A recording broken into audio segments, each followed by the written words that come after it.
नमस्कार दोस्तों, स्वागत है आपका आज हमारे चैनल माही सोनी अपडेट्स पर। तो आज हम आपके लिए लेकर आए हैं एक और न्यू वीडियो। इसमें देखिए सब्जेक्ट है जीव विज्ञान क्लास 11। तो देखते हैं यूनिट 2 का है और चैप्टर नंबर 7 तो प्राणियों में संरचनात्मक संगठन। इसका अपन एक टॉपिक देखते हैं मेंढक वाला। तो चलिए मेंढक का वर्णन। आप मेंढक तो आपने देखे ही होंगे, ये बरसात में कई। तो इसके देखते हैं सिर, आँख, अग्रपाद और ये पश्चपाद। अग्रपाद हाथ और पश्चपाद पीछे वाले पैर। तो मेंढक का वह है चित्र। तो चलिए दोस्तों देखते हैं मेंढक। मेंढक वह प्राणी है जो मीठे जल तथा धरती दोनों पर निवास करता है तथा कशेरुकी संघ के एम्फीबियन वर्ग से संबंधित होता है। तो इसका है कशेरुकी तो है संघ और वर्ग होता है एम्फीबियन। तो ये होता है मेंढक वह प्राणी जो मीठे जल में भी रहता है और धरती दोनों पर निवास करता है।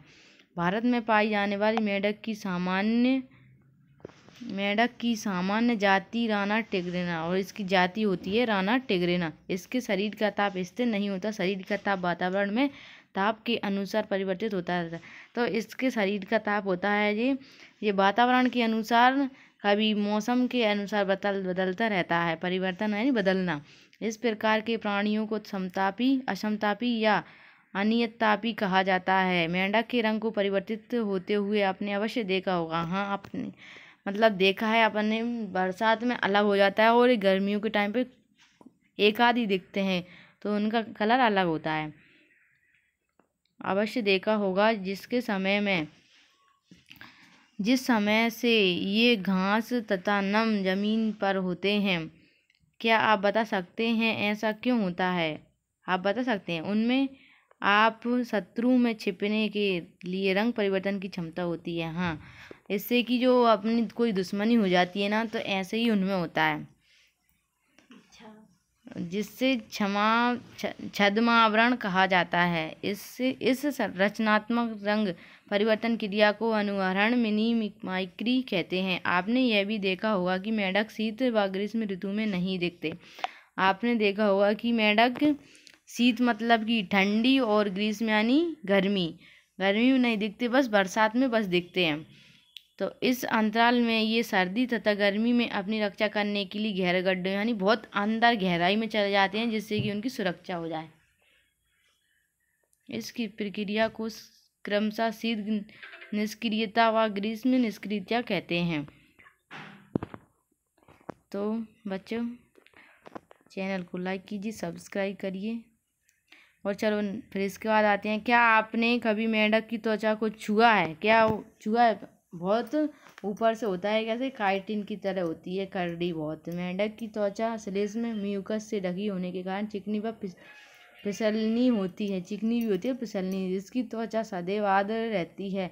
मेंढक की ऊपरी सतह धानी हरे रंग की होती है। ऊपरी सतह हरे रंग की होती है और उसमें धब्बे से होते हैं। इसमें अनियमित धब्बे होते हैं, जबकि नीचे की तरह सतह हल्की पीली होती है। नीचे की सतह पीली होती है यानी उल्टे में पीली दिखाई देता है। मेंढक कभी पानी नहीं पीता है। आपको पता है मेंढक कभी पानी नहीं पीता है, पानी नहीं, तो बल्कि त्वचा द्वारा इसका अवशोषण करता है। मेंढक का शरीर सिर व धड़ में विभाजित रहता है। मेंढक का शरीर सिर अलग और धड़ अलग होता है। पूंछ व गर्दन का अभाव होता है। मुख के ऊपर मतलब अभाव मतलब ऐसा होता है कि उनमें है पर होती नहीं है, होता है। मुख के ऊपर एक जोड़ी नासिक द्वार खुलते हैं। मुख के ऊपर हाँ खुलते हैं ना, नासिक द्वार से ऐसे खाने पीने के लिए। आंखें बाहर की ओर निकली व निमेषक पटल से ढकी होती हैं ताकि जल के अंदर आंखों का बचाव हो सके। और अपने जैसी बिल्कुल आँखों के दोनों ओर कान टिम्पेनम या कर्णपटह उपस्थित होते हैं या ध्वनि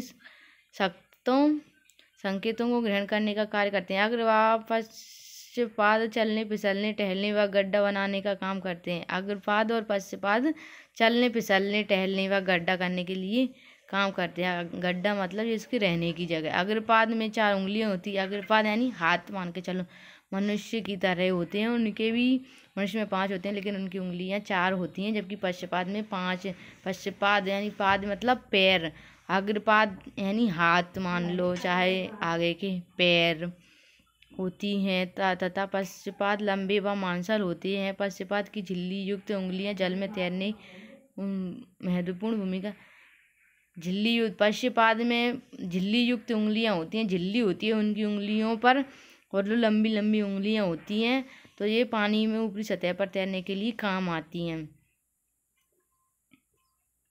मेंढक में लैंगिक द्विरूपता देखी जाती है। नर मेंढक में आवाज उत्पन्न करने वाले वाक्य कोश वोकल सैक्स के साथ अग्रपाद की पहली उंगली में मैथुनांग होते हैं। ये अंग मादा मेंढक में नहीं मिलते। ये अंग मादा मेंढक में नहीं मिलते, सिर्फ मादा और नर मेंढक में ही दिखते हैं, बस ये लक्षण।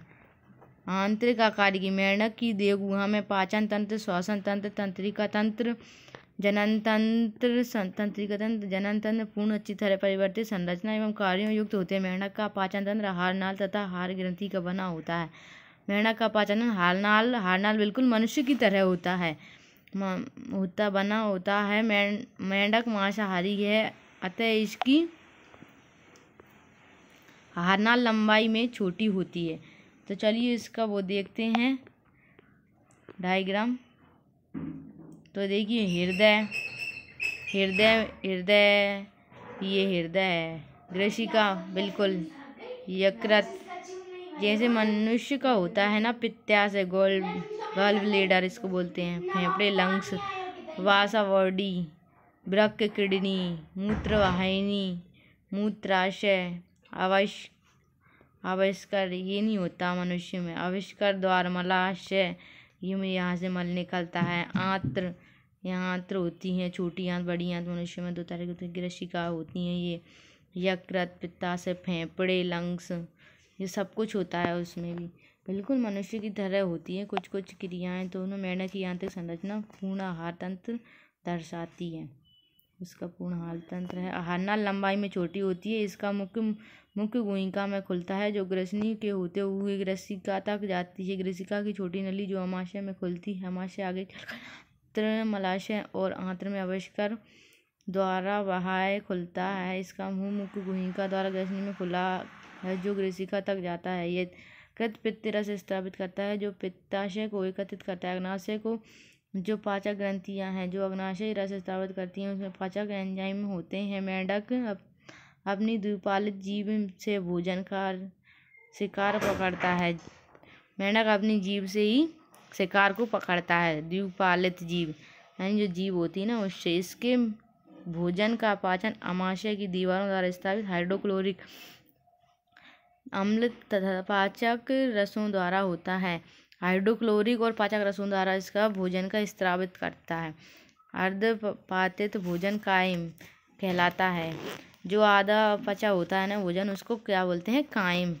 मनुष्य में भी इसको कायम ही बोला जाता है। जो अमाशयों से ग्रहणी में जाता है, ग्रहणी पित्ताशय से पित्त और अग्नाशय से अग्नाशयी रस मूल पित्त वाहिनी द्वारा प्राप्त करती है। पित्ताशय वसा तथा अग्नाशयी कार्बोहाइड्रेट भोजन तथा प्रोटीन का पाचन करता है। पाचन की अंतिम प्रक्रिया आंत में होती है।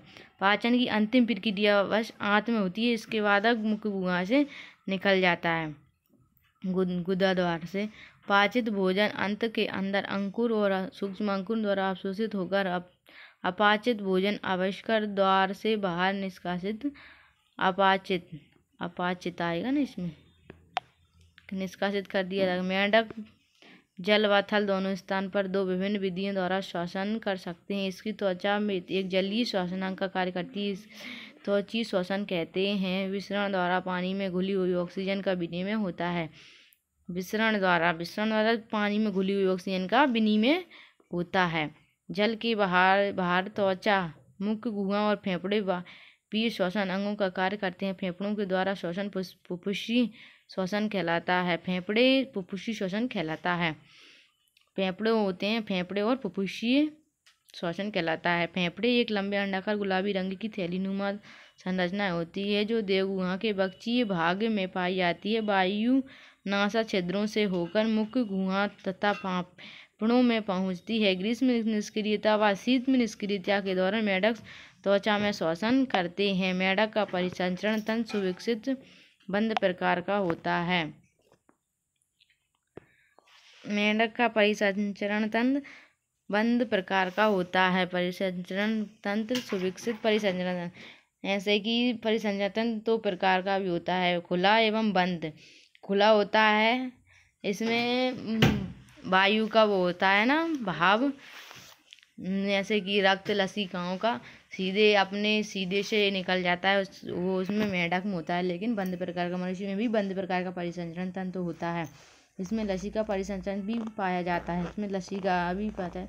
रुधिर लसिका का भाग ये नलिकाओं में नहीं होता है, जैसे कि ये होता है ना अपना, क्या बोलते हैं उसको, वो मेंढक का परिसंचरण तंत्र सुविकसित बंद प्रकार का होता है। इसमें ये मेंढक का बंद प्रकार का, मनुष्य में भी बंद प्रकार का। लेकिन केंचुए में खुले प्रकार का परिसंचरण तंत्र होता है। इसमें लसिका परिसंचरण तंत्र भी पाया जाता है। ऑक्सीजन तथा विऑक्सीजनित रक्त हृदय में मिश्रित हो जाते हैं। रुधिर परिसंचरण तंत्र रक्त वाहिकाओं और रुधिर में से मिलकर बनता है। लसिका तंत्र लसिका नलिकाओं और लसिका ग्रंथियों से बना होता है। लसिका तंत्र लसिका वाहिका नलिका लसिका ग्रंथियों का बना होता है। हृदय एक त्रिकोष्ठीय मांसल है। हृदय त्रिकोष्ठीय मतलब 3 कोष्ठीय मांसल होता है हृदय, जो कि देहगुहा के ऊपरी भाग में स्थित होता है। पतली पारदर्शी झिल्ली हृदय आवरण पेरिकार्डियम द्वारा ढका रहता है। पतली झिल्ली यानी बिल्कुल मामूली सी पारदर्शी, इसमें से आर से पार दिख जाए,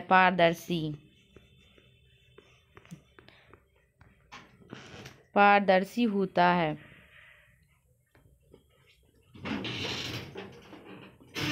त्रिकोष्ठीय आवरण पारदर्शी झिल्ली हृदय आवरण पेरिकार्डियम द्वारा ढका रहता है। पेरिकार्डियम झिल्ली का नाम। एक त्रिकोष्ठीय संरचना जिसे सिराकोटर साइनस वेनोसस कहते हैं, हृदय के दाहिने आलन से जुड़ता है तथा महाशिराओं से रक्त प्राप्त करता है। हृदय के अधर सतह पर दाएं आलिंद के ऊपर एक थैलीनुमा संरचना धमनी शंकु होता है। दाएं आलिंद के ऊपर थैलीनुमा संरचना धमनी होती है। आप डायग्राम में देख सकते हैं, जिसमें नीले वेंट्रिकल खुलता है। हृदय में रक्त धमनी द्वारा शरीर के सभी भागों में भेजा जाता है, इसे धमनी तंत्र कहते हैं। शिराएं शरीर के विभिन्न भागों में रक्त एकत्रित कर हृदय में पहुंचाती हैं, ये शिरा तंत्र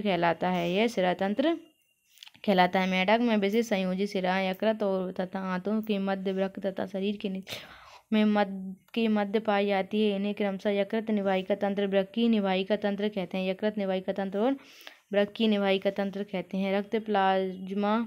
रक्त प्लाज्मा तथा रक्त कणिकाओं से मिलकर बनता है। रक्त कणिकाएं हैं लाल रुधिर कणिका, श्वेत रुधिर कणिकाएं। लाल रुधिर श्वेत रुधिर कणिकाओं का जीवन काल होता है 120 दिन का। तो नेक्स्ट आते हैं, फिर इसमें देखो बच्चों, नाइट्रोजनी अपशिष्ट को शरीर से बाहर निकालने के लिए मेंढक में पूर्ण विकसित उत्सर्जी तंत्र होता है।